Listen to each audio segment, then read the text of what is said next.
Okay, welcome back to my channel. Now, I want to start study lesson for you. Oke, teman-teman semua, di sini saya akan menjelaskan atau memberikan penjelasan mengenai memahami latar belakang kesalahan berbahasa dan analisis berbahasa. Nah, kita semua pasti bertanya-tanya, sebenarnya kita memperoleh bahasa itu dari mana dan bagaimana bisa terjadi kesalahan berbahasa dalam kehidupan kita sehari-hari. Nah, di sini saya akan menjelaskan pertama sekali bagaimana latar belakang dari berbahasa yang sesungguhnya. Nah, yang pertama kita akan membahas latar belakang dari kesalahan berbahasa. Nah, teman-teman semua, kesalahan berbahasa itu bisa disebabkan oleh pemerolehan bahasa pertama kepada bahasa kedua. Nah, pemerolehan bahasa pertama ke bahasa kedua itu yakni bahasa pertama adalah bahasa ibu, sedangkan bahasa kedua adalah bahasa yang dipelajari baik di lingkungan masyarakat, di lingkungan sekolah maupun pada saat mempelajari bahasa asing atau bahasa Inggris dan bahasa-bahasa lainnya. Nah, bisa kita jumpai kesalahan berbahasa itu terdapat pada penulisan, ejaan yang disempurnakan, baik dalam koran, media massa, dan media-media lainnya yang seringkali penggunaan atau penulisan kata-kata yang terdapat di dalamnya itu tidak mengandung makna yang sesungguhnya. Namun, hal ini bisa saja disebabkan oleh orang lain sudah menganggap bahasa itu adalah sudah benar karena sudah menjadi sebuah kebiasaan sehingga bahasa yang salah itu dapat dibenarkan dalam lingkungan masyarakat tersebut. Nah, selanjutnya pemerolehan bahasa tersebut bisa juga mengalami kesalahan apabila pengucapan atau vokal intonasi yang diucapkan tidak sepadan dengan yang dituliskan. Nah, hal ini juga disebutkan dengan kesalahan berbahasa pada seorang anak ketika mempelajari bahasa asing. Nah, kesalahannya terdapat pada intonasinya ketika mengucapkan kata bahasa Inggris go atau tidak sesuai dengan katanya go. Jadi intonasi, vokal, dan juga tekanan nada yang diucapkan oleh seorang siswa itu ketika tidak mengikuti intonasi ataupun nada yang disampaikan oleh anak tersebut, maka hal ini juga disebutkan dengan analisis kesalahan berbahasa atau kesalahan berbahasa pada anak. Dan inilah yang harus kita analisis di mana letak kesalahan anak tersebut. Nah, ketika kita menganalisis kesalahan berbahasa anak tersebut, maka kita mengetahui bahwa anak tersebut tidak berasal dari lingkungan yang notabene orang tuanya dominan menggunakan bahasa Inggris, atau bisa saja dia baru saja mempelajari bahasa Inggris sehingga penggunaan kata go atau tekanan kata go itu tidak sepadan dengan orang yang mengucapkan go seperti orang asing. Nah, selanjutnya menurut Klein dalam Ellis tahun 1995, beliau mengungkapkan bahwa pemerolehan bahasa tersebut bisa disebabkan oleh dua faktor. Yang pertama, faktor psikolinguistik dan faktor sosiolinguistik. Psikolinguistik mengandung atau menganut kepada bagaimana psikologi seorang anak tersebut dalam memperoleh bahasa, artinya apakah jiwa dan raganya sedang stabil atau tidak. Yang kedua, sosiolinguistik itu lebih kepada bagaimana kehidupan sosial dari kehidupan anak tersebut. Jadi menurut Klein, faktor ini bisa mempengaruhi seseorang tersebut mengalami kesalahan dalam berbahasa.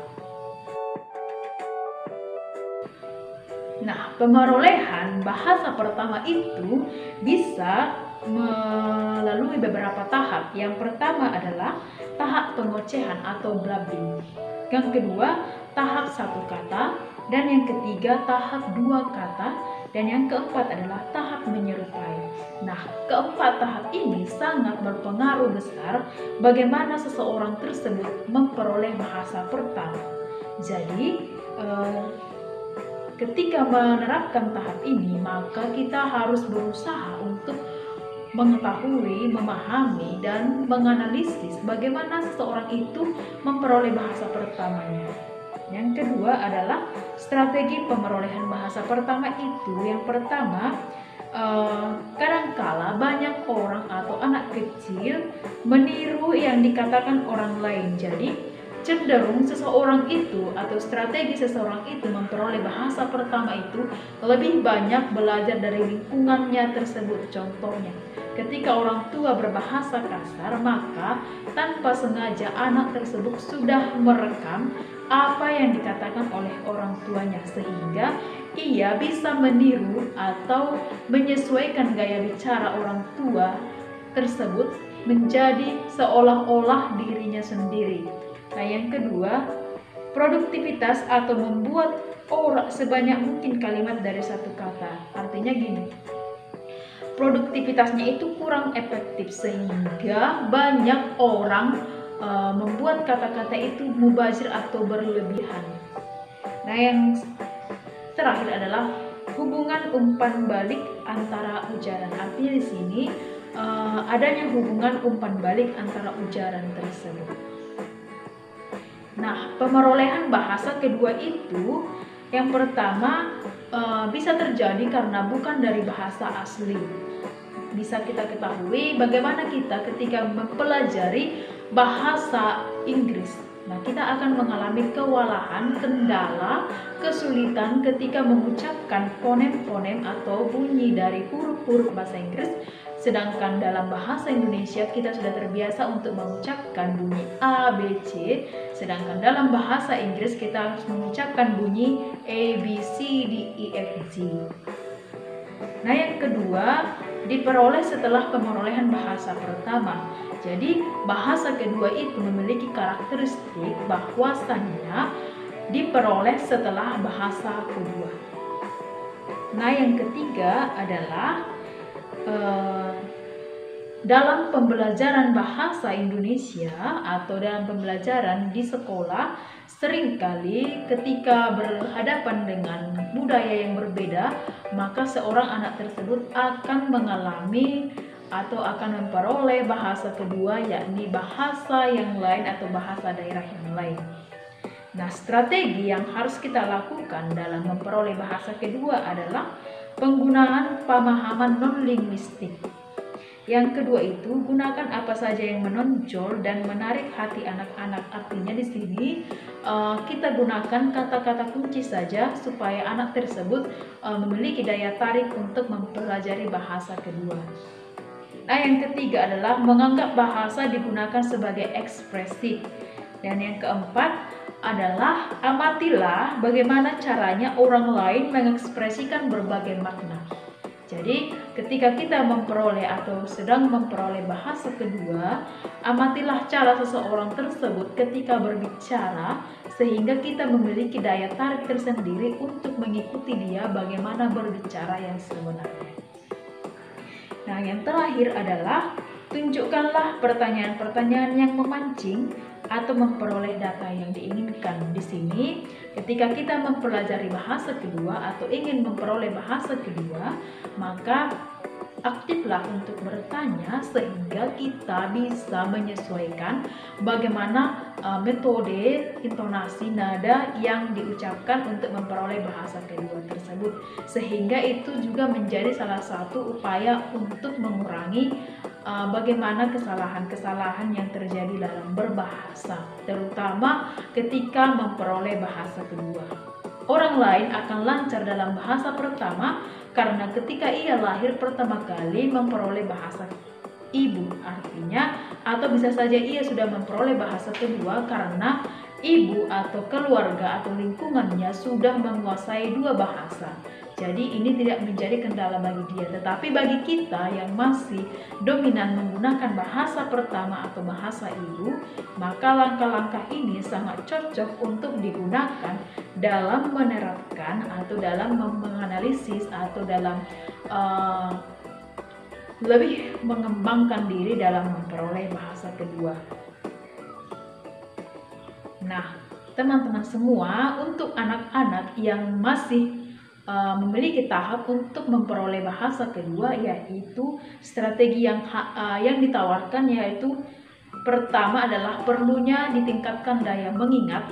Daya mengingat ini membantu seorang anak untuk mudah berkata-kata, berekspresi, dan juga melakukan meniru sehingga ia mudah mengingat apa yang diajarkan. Yang kedua adalah buatlah tiru-tiruan atau gaya tiru-tiruan yang menarik, meniru gaya orang lain berbicara, seperti membuat lelucon tetapi bukan berlebihan, namun mengandung makna yang sangat mendalam.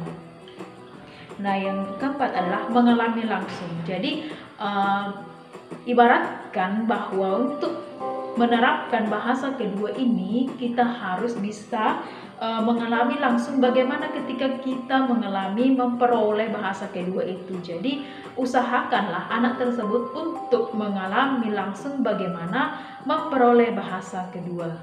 Nah, yang terakhir adalah bermain. Salah satu langkah untuk menerapkannya adalah bermain bagi anak-anak. Nah, bagi kita orang dewasa adalah tidak mudah ataupun tidak terlalu sulit untuk memperoleh bahasa kedua. Langkahnya itu adalah mulailah untuk menyukai ataupun mulailah untuk mendengarkan kata-kata yang asing untuk kita praktekkan. Oke, baiklah teman-teman semua. Latar belakang analisis kesalahan berbahasa itu demikian. Adanya pemerolehan bahasa pertama ke bahasa kedua itu mengalami gangguan ataupun ketidaksinambungan ketika mempelajarinya. Jadi demikianlah yang bisa saya sampaikan mengenai latar belakang analisis kesalahan berbahasa. Semoga bermanfaat bagi kita semua yang sedang menonton video ini.